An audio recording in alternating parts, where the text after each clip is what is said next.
Everyone, polity master में आपका स्वागत है। पिछली कक्षा में हमने केंद्र राज्य संबंध के अंतर्गत विधायी संबंधों को विस्तार से पढ़ा, जिसमें हमने पहला पॉइंट केंद्र और राज्य विधान के सीमांत क्षेत्रों को पढ़ा, दूसरा विधायी विषयों का बंटवारा पढ़ा। आज हम राज्य क्षेत्र में संसदीय विधान को विस्तार से पढ़ेंगे। राज्य क्षेत्र में संसदीय विधान केंद्र एवं राज्यों के बीच बंटवारे की उक्त व्यवस्था सामान्य काल में विधायी शक्तियों के बंटवारे के लिए होती है। नॉर्मली हम देखते हैं कि विधायी शक्तियों का बंटवारा केंद्र और राज्य के मध्य किया हुआ है। इनका हमने पिछली कक्षा में पढ़ा था कि 7वीं अनुसूची में इनको विस्तार से बताया गया है, जिसमें संघ सूची, राज्य सूची, समवर्ती सूची के बारे में पढ़ा कि किन किन पर कौन कौन कानून बना सकता है। पर कभी ऐसी असामान्य परिस्थिति आ जाए जिसमें यह महसूस हो, तो हमारे संविधान में यह प्रावधान किया हुआ है कि राज्य क्षेत्र में संसद विधान बना सकती है। और ये कब कब बना सकती है, उसके लिए निम्न परिस्थितियां हैं।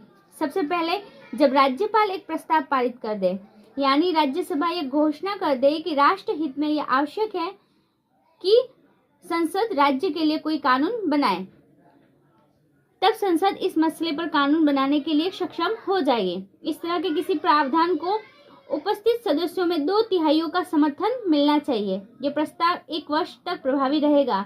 इसे आगे असंख्य बार बढ़ाया जा सकता है, परंतु इसे एक बार में 1 वर्ष से अधिक नहीं बढ़ाया जा सकता है।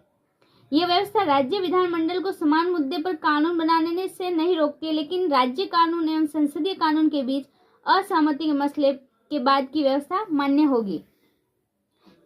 इसमें यह होता है कि जब राज्यसभा ऐसा चाहे कि कोई ऐसा कानून बने जो वह संसद को कहे कि यह कानून हमारे यहाँ आप बनाइए, तब जाके संसद उनके लिए वह कानून बनाती है राज्य की सहमति से। जैसा कि हम एक उदाहरण के तौर पर ले सकते हैं कि संसद को वस्तु और सेवा कर के संबंध में एक कानून बनाने के लिए राज्य सूची ने कहा था। दूसरा, हम राष्ट्रीय आपातकाल के दौरान आर्टिकल 250 के तहत यदि आपातकाल प्रभावी हो जाए तो संसद वस्तु एवं सेवा कर के संबंध में राज्य सूची के मामलों की शक्तियां अधिग्रहित कर लेती है। आपातकाल समाप्त होने के 6 माह बाद यह व्यवस्था प्रभावी रहेगी। यहाँ भी राज्य विधानमंडल की समान मुद्दे पर कानून बनाने की शक्ति प्रतिबंधित नहीं होती है, लेकिन इसमें भी टकराव की स्थिति में संसदीय कानून हावी रहता है। कहने का मतलब राष्ट्रीय आपातकाल के दौरान संसद उस पर कानून जरूर बना सकता है, पर इसका मतलब यह नहीं है कि विधानमंडल उस पर कानून नहीं बना सकता। अगर